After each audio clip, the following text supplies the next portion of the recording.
sesuai janji saya, kalau hari ini kita banyak mendengarkan cerita dari Ibu Dewi Yul tentang perjuangan seorang ibu yang sangat luar biasa. Dan sekarang kita akan panggilkan sahabat saya yang akan bercerita tentang bagaimana dia menjaga ibunya yang sedang sakit. Sampai sekarang dia nggak nikah-nikah, anak ngurus ibunya. Teguh Fagetos!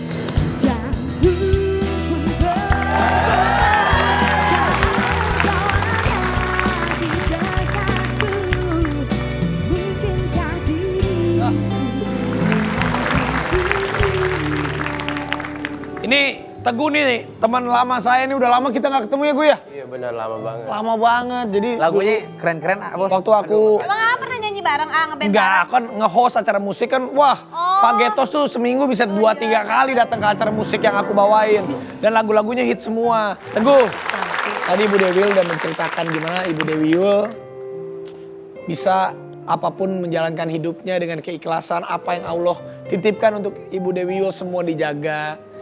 Ya kan kalau Teguh aku baca kemarin nih di sosial media, di berita-berita, ibu itu sakit apa Teguh sampai Teguh. Makanya aku pikir ini Fagetos kemana ya? Kok jarang tampil padahal lagunya hit semua loh. Ya. Wah gila dulu lagunya top banget. Terus Teguh aku baca, Teguh juga tidak menikah sampai sekarang bukannya karena nggak ada jodohnya, bukan tidak mencari, tetapi karena setiap hari menjaga ibunya yang sedang sakit stroke akibat penyumbatan pembuluh darah di otak. Iya. Udah berapa lama ibu sakit Teguh? Kalau terbaringnya sih udah mau 3 tahun. Sudah 3 tahun. Sudah mau 3 tahun. Dari tanggal 3 April 2017. Maaf kan kamu jagain ibu terus. Iya. Ayah kemana ayah adik? Saya makanya begitu dekat banget sama ibu saya karena semenjak kelas 6 SD sudah almarhum.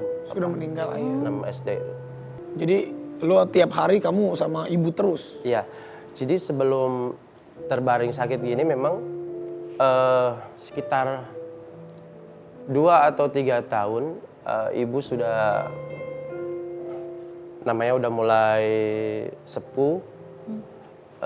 Terkadang beliau ngerasa sepi karena kakak saya mungkin yang lain sudah menikah, semua otomatis kalau udah menikah Ada kewajibannya juga. benar, dan mereka pisah di rumahnya masing-masing lah ya. Untuk ketemu pun mungkin tidak 24 jam full yang tadinya dulu mungkin satu rumah.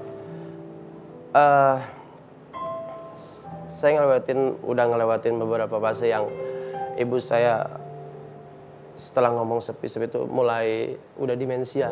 Kadang lupa, jadi ingat sama, suka nanyain orang tuanya padahal sudah meninggal.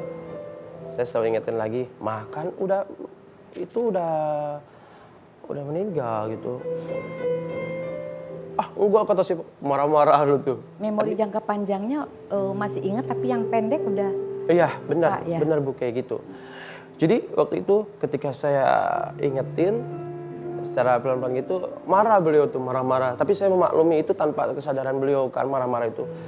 Dengan ya Allah, di situ saya udah mulai khawatir sih. Khawatir tuh maksudnya, wah ini yang tadinya mungkin masih normal-normal aja, biasa sekarang udah mulai lupa. Terus kadang sholat tuh nggak berhenti udah pas sholat isya tuh habis assalamualaikum sholat lagi terus aja. Udah selesai dari tadi, mak kenapa diulang-ulang terus gitu? Udah belum, katanya belum. Itu saya udah mulai.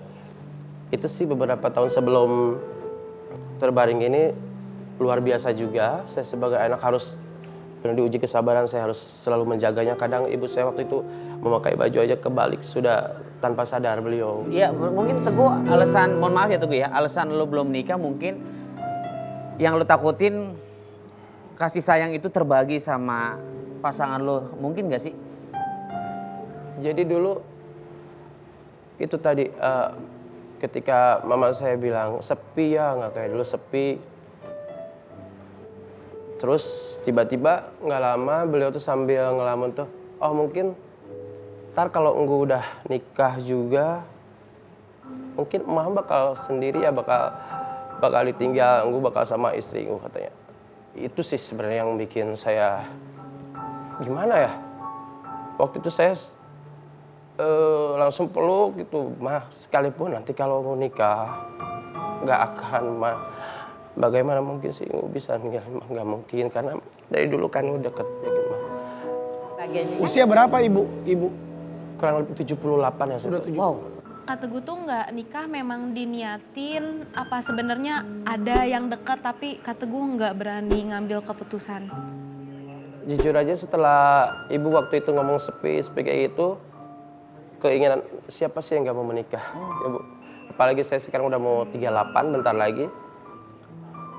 Saya sudah kesampingkan itu dengan kondisi ibu saya sekarang yang sudah terbaring karena tiap harinya saya gantiin popok sehari bisa 4 kali. Itu doanya ibu ya, doanya ibunya ingin supaya jangan nikah karena khawatir takut perhatiannya kurang. Kita doakan mudah-mudahan dapat jodoh yang solehah, yang mau merawat ibunya. Amin, insya Allah. Amin, insya Allah. Kalau anak baiknya Bunda Insya Allah. pasti mendapatkan jodoh yang baik, Insya Allah. soleha yang bisa Ya. yang menjaga ibunya Ya. Teguh Amin, sendiri. insya Allah. Amin. Apa yang Teguh selalu rindukan nih? Waktu ibu dulu masih sehat ya, kamu punya kenangan apa sama ibu yang bener-bener kamu kangen bang? Banyak sebenarnya. Banyak banget. Salah satunya beliau kan karena saya paling bontot, anak bontot. Beliau selalu memanjakan saya dengan kata-kata sayangnya dan panggilan-panggilan sayangnya. Enggu, Jimat, Raden, Donto kadang. Kayak gitulah dengan sebutan-sebutan itu. Jadi ketika beliau kalau pulang pengajian di pagi hari jam 10-an, dulu semasa sehat ya, saya kamarkan di atas. Beliau tuh dari bawah aja tuh udah teriak-teriak kayak dengan panggilan saya, Jimat, Raden, ini mau bawain mie kocok kesukaan Jimat ya kayak gitu. Itu tahun berapa? Udah lama banget saya udah nggak dengar itu lagi, saya kangen banget. Kalau ibu, sekarang ibu masih bisa mendengar dengan baik masih? Insya Allah saya yakin sih pasti bisa dengar. Seandainya ada isi hatinya Teguh yang ingin kamu ungkapkan ke ibu gitu. Siapa tahu ini jutaan penonton lagi nonton, mendoakan juga apa yang ingin kamu ungkapkan dan ucapkan buat ibu kamu. Sebenarnya setiap hari saya selalu habis gentiin popok, saya selalu bilang, saya selalu minta maaf sama beliau setiap hari. Saya selalu minta maaf dan saya selalu minta ridhonya. Dan saya selalu bilang, Ma cepat sembuh. Gue doain Ma biar cepat sembuh, biar panjang umur. Terus biar kita bisa jalan-jalan lagi. Ma mau makan apa gitu kemana. Gue antar kemana-mana. Terus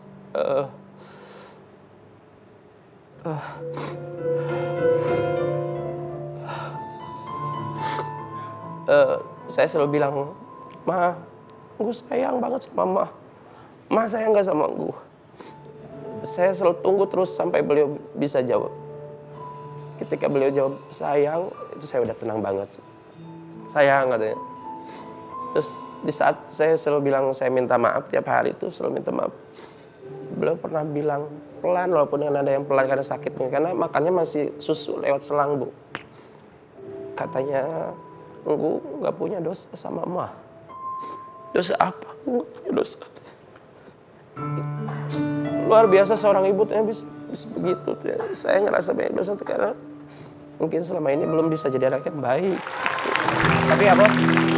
Kalau gue lihat Mudah-mudahan barokah, Ya. tinggal nunggu upah dari Allah. begitu sayangnya ya Bunda ya Teguh sama orang tuanya. Ya. Nah, lu Ya. pernah nggak sih yang belum kesampaian untuk ngebahagiain orang tua lu, khususnya mamah gitu, ibu? Sebenarnya apa yang sudah saya lakukan walaupun orang-orang sekitar otomatis tahu ya keseharian saya sama ibu saya di saat sehat pun saya mencoba untuk membahagiakan beliau. Tapi walaupun orang sekitar bilang katanya gue anak yang baik gitu, ini udah apa sih bisa bagian emak, tapi kayaknya nggak pernah cukup Karena bisa untuk bagian ngerasanya saya belum kita mau bisa. punya apapun juga nggak ada Ya. yang bisa membalas segala apa yang sudah orang tua berikan kepada kita. Orang tua mah nggak minta apa-apa, ah. Yang penting anaknya bahagia, anaknya sayang sama ibunya, itu udah lebih dari Orang tua mah cuma satu, minta doa selalu untuk orang tua. Nggak pernah minta apapun itu. Minta kita Teguh. didoain. Anak yang soleh.